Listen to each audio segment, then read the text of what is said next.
That was the legendary Rob Swift from the Executioners. I want to go through your discography. I mean, we could be here till midnight, but I won't do that to you. So what I'm going to do is kind of highlight what I think the viewers would want to hear. And if you could take me back to maybe those sessions and the great memory, and we can move on. How does Chubb Rock come into the mix? Well, Chubbs is my cousin, first cousin. So he came to my basement one day and he wanted to, you know, rap. So I was like, oh, okay, word. So the first song we did was Rock and Roll Dude. With Domino. Huh? With Domino in that? Yeah. Domino was with you know, Chubbs and Domino was, you know, like a group, you know. So we did rock and roll. Dr. Ice and I, when we were on tour, you know, we used to always clown around like rock and roll. You know, we always try to act white. Rock and roll, dude. Rock and roll. So I believe Dr. Ice gave Chubbs that concept. You know what I'm saying? On that title, you know, Rock and Roll Dude. And then I always loved Run DMC Rock Box.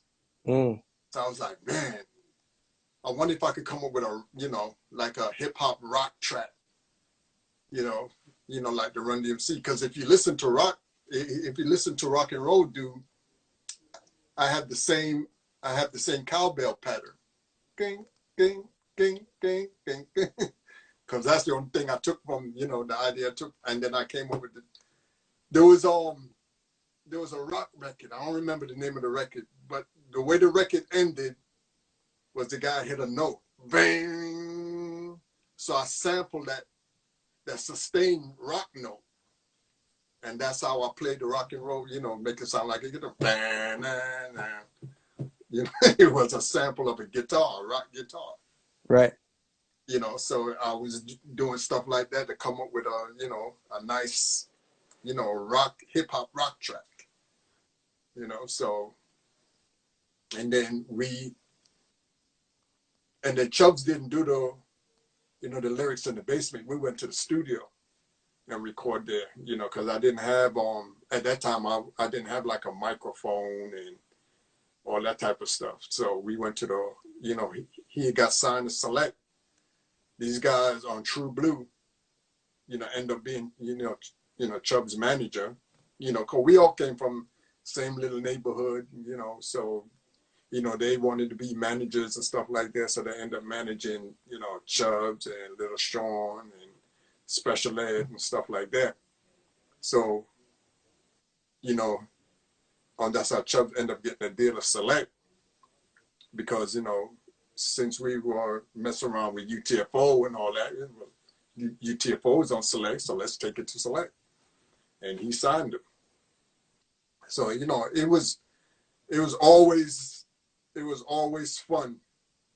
You know what I'm saying? When we go to the studio, clowning around, you know, stuff, you know, and I always, you know, like watch the engineer because that's how I learn. I learn by watching. So I watch engineers, you know, how they mix and EQ and fade and levels and stuff like that.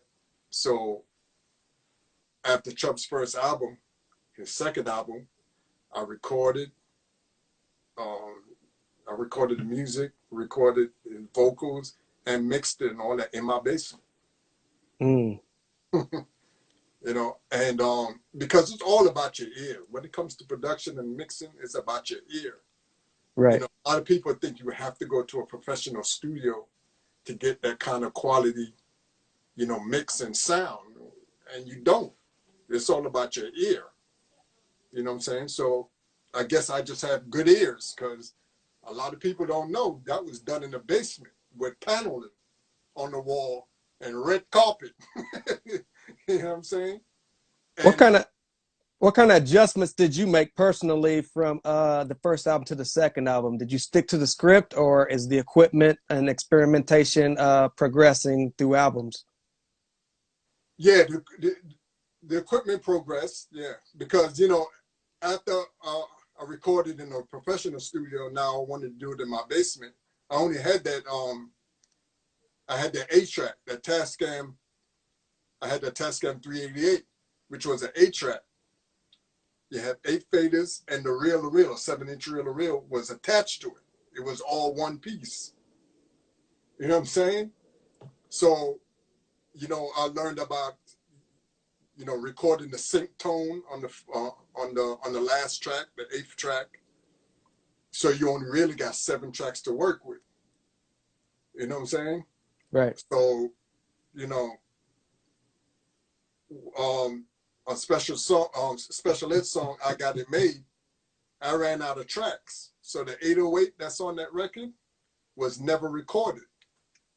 You know what I'm saying? You know the way it starts? Boom. Yeah, that part is not recorded. Okay. It was always synced. Every time I started, the sequencer would start the drum machine. So the 808 would be the first one to start. You know what I'm saying? So, and then I end up getting you know, a bigger board, a 24-track board, and a 16-track reel-to-reel Tascam. You know, so yeah, as time progressed, yeah, I got more and more equipment. Not because I needed it, because it was something new that was out. Right. So I got it. You know what I'm saying? And then I tried it out. A lot of stuff that I end up buying, I have never used. It's never on any record. Chubb Rock's The One turns 30 this year. What are some of your best memories of recording that album, and how did life change after the success of songs like Just the Two of Us? That album was really fun because, first of all, most of the songs that I did on there, Chubbs was in England. He was doing an interview or something like that. And then while he was out there, he was, you know, he went to record shops and was, you know, on trying to find some songs, you know, records and stuff. So he came back with with a bag full of LPs, and he was like, "Yo, man, I went to this record shop, man. Yo, check this out." And he played the part that he hears, and he played, you know, and I was like, "Okay." He was like, "Yeah, man, we need to work on another album, man. Yeah, you know, because it's time for another album." I was like, "All right." So he dropped the bag and bounced, and I went through the records and I picked out what I like, and you know, and that's the result. Just the Two of Us was after his album was done. The only thing that was left to do is to mix it.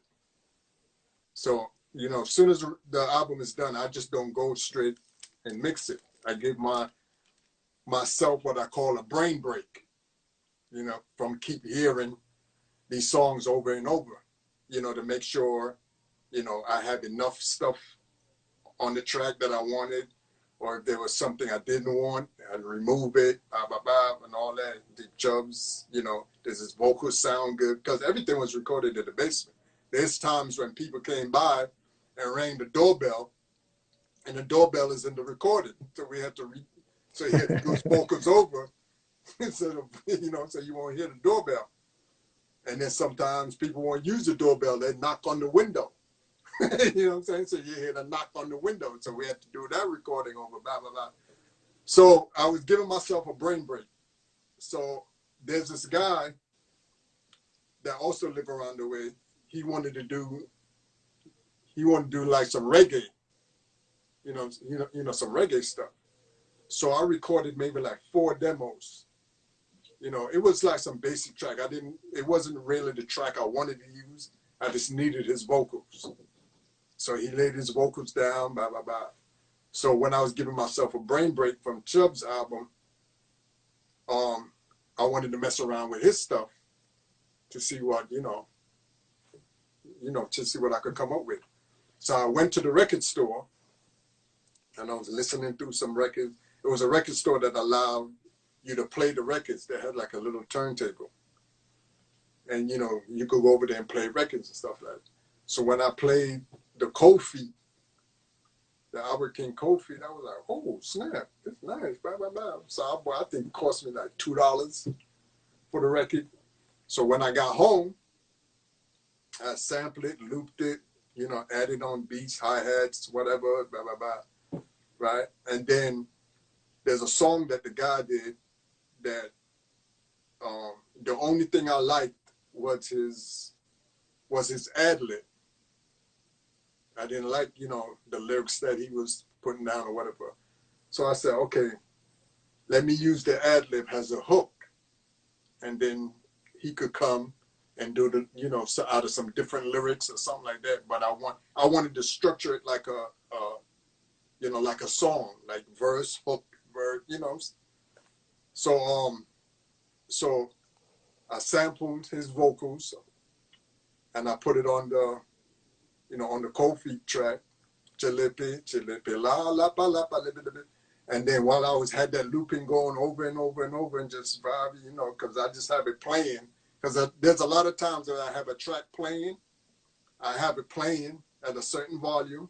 I'll leave. I take a drive to Manhattan or whatever, and when I come back, once I open the door and hear the music, if I still feel it, I'll finish working on it.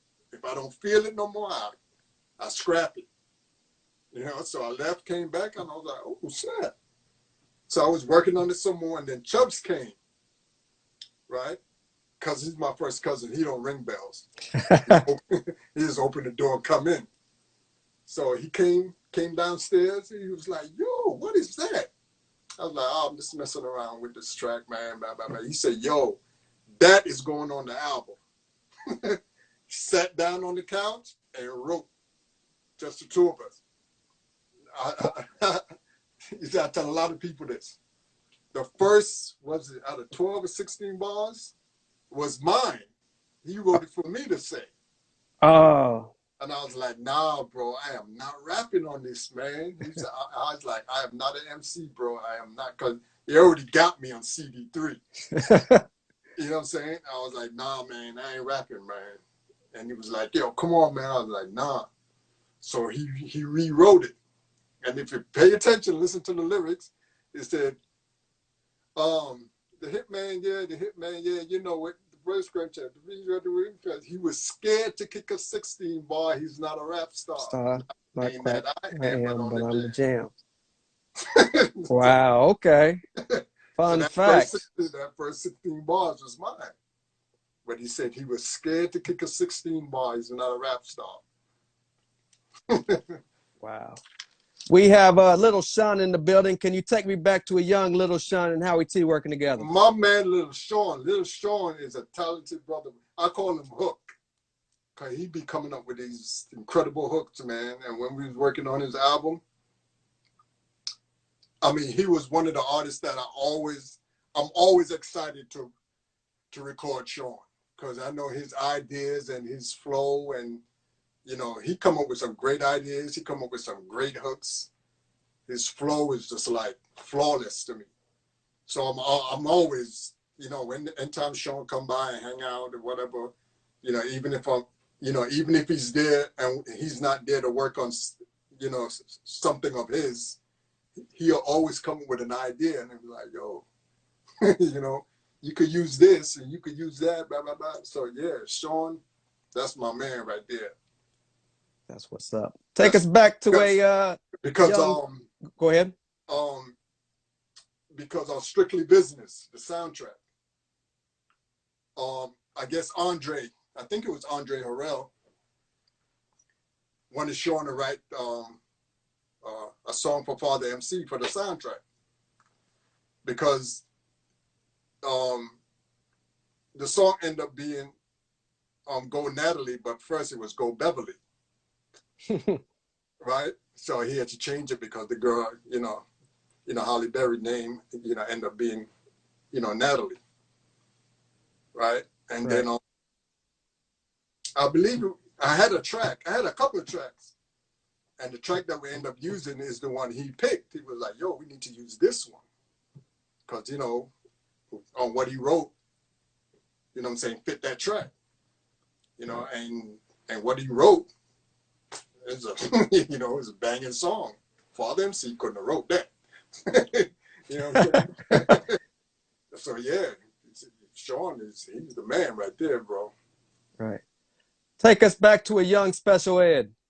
Special ed. I knew special ed since he was what, about 3 feet tall. Because his cousin lived across the street from me. And his cousin Jennifer is everybody on the block is kind of like real close, but we were really close with their last name is Pike. The last name is a Pike, so we always all cool with the Pikes. So they always come by our house. We always go by their house, hang out. So Jennifer was coming by my house to see my sister, and Ed, which back then was Eddie, Liquor Eddie. She said, little Eddie wanted to DJ for you, right? So it has Jamaicans DJing is MCing, as far as we know. So when she said, little Eddie wanted to DJ for you, I thought he was coming to do like some Jamaican chant, like a Yellow Man and, that type of stuff, because she said DJ. So I was like, all right, send him over, let him come through. So he came down, and he asked me to loop Impeach the President. I was like, okay. So I'm still expecting to hear some Jamaican stuff on Impeach the President. So I looped it, and man, that's all she wrote. Everybody that was in that basement, I don't remember all who was down there, but everybody was down there was like, yo, this kid is nice. Maybe like 3 or 4 of his songs on that Youngest in Charge album was one rhyme. Because Ed was a battle rapper. Right. You know what I'm saying? So all that was one rhyme. So when we actually started to record, I had to tell him when to stop. Go ahead, do this, blah blah blah. So yeah, and most of the tracks I already had. It just happened to, because when I do tracks, I don't do tracks for a particular artist. Like I don't do a track to fit Chubbs. I don't do a track to fit, Little Sean or to fit Special Ed. I just do tracks, and they listen to the tracks and they pick out what fits them, what they know they could, ride on. Right. Just like when I was doing Color Me Bad, all of those tracks were hip hop tracks, but they heard melodies on it. So, that's how they end up having tracks that kind of like, kind of like hip hop. Right. Kind of grooves, because their initially was, for hip hop. You also worked with, you mentioned him earlier, Father MC. What was that process like? Oh, Father MC, it was more like, it was more like a job. Mm. You know what I'm saying? With Little Sean, especially Chubbs, it was like a family gathering, and we putting, and we cooking in the kitchen. Father MC was like, he was the outsider. So he was like a job, Right. Andre Harrell asked me to, produce a song for him. And that's what I did. I didn't know Father MC like that. I knew him because I got to know Father MC because I was recording Father MC. I didn't know him, prior to that. Right. And we never hung out together and nothing like that. So, I see, like Father MC, he was a client. You were in-house producer over at Select. Did you have any hands in other acts such as Kid and Play who were over there? No, I was an in-house producer. Okay. Never an in-house producer. I never had a manager or nothing like that. Okay. So I know a lot of people always get me mixed up with Herbie Lovebug. Because a lot of people say, oh man, I love what you do with Salt and Pepper. And bro.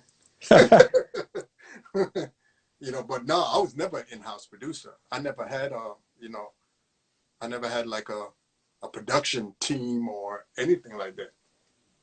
Right. Um, you also got to work with the late great Heavy D. What was that like? Oh, Have is my man, because you know he's Jamaican, so we definitely vibe. So you know, when I did you know, when he asked me to do the remix to a song he had called More Bounce, you know, I was like, okay, you know, give me the opportunity to, you know what I'm saying, to do something with him. So I came up with the, you know, with the remix. We went to Eddie Murphy's studio in Bubble Hill, Jersey, and mixed it. And then that, you know, that led to me doing a song for him on the soundtrack of Strictly Business.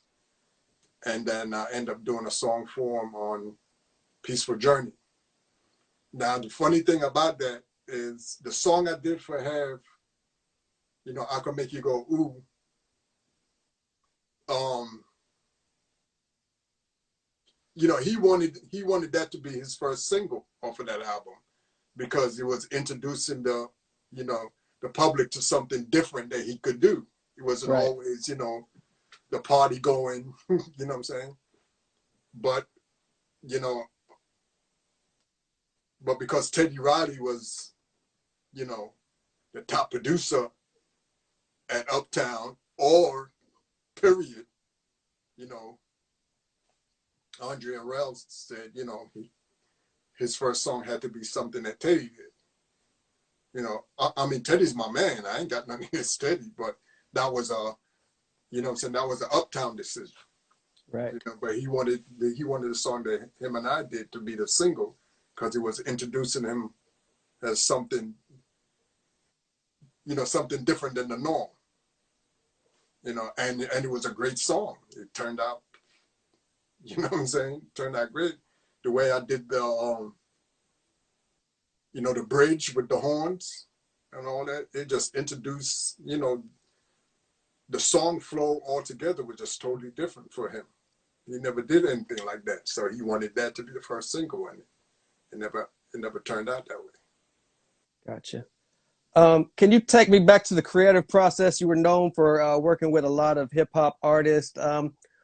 What kind of transition did you have to make going into working with artists like Maxi Priest, Paul Abdul, Albie Sher, and Madonna? Well, it wasn't really a transition really. I was just doing what I do. I was just doing what I love. You know what I'm saying? A matter of fact, I even forgot. I did a song for Crash Crew. You know, I don't know if I'm there. I forgot who told me. You know, somebody told me that, yo, you're the only producer that ever been in Sugar Hill that wasn't a Sugar Hill producer. Because, you know, you know, Sugar Hill was in-house. Everything came, you know, they producer, they musicians, everything was in-house. And it was like, yo, you're the only one that came from outside of that and recorded in Sugar Hill, at Sugar Hill Records. I was like, oh, word? I ain't know that. You know what I'm saying? Because I did record it for Sugar Hill. You know, because of Darryl C. You know, I met Darryl C. I met Darryl C. down the street, you know, from my block. I think he just got on the train, got off in Brooklyn, and was just walking around, and he was giving out the records, high-powered rap. He was just giving them out. And that's how I ran into him. He was giving me a record. You know what I'm saying? Then we just end up talking, blah, blah, blah. And that's how I got to know that, you know, how I got to meet Darryl C. And then he introduced me to the rest of the Crash Crew. And I used to go up to the Bronx to hang out with him and all that. And that's how I ended up doing a song for him at Sugar Hill Records. And everybody else, okay, like Madonna, I never met Madonna. I just did a remix. Mm. I did a remix for Kashif. I met Kashif because we was in the studio together, you know, working on the remix. Who else? I mean, I'll be sure. I'll be sure. Oh man, man. I don't want to sound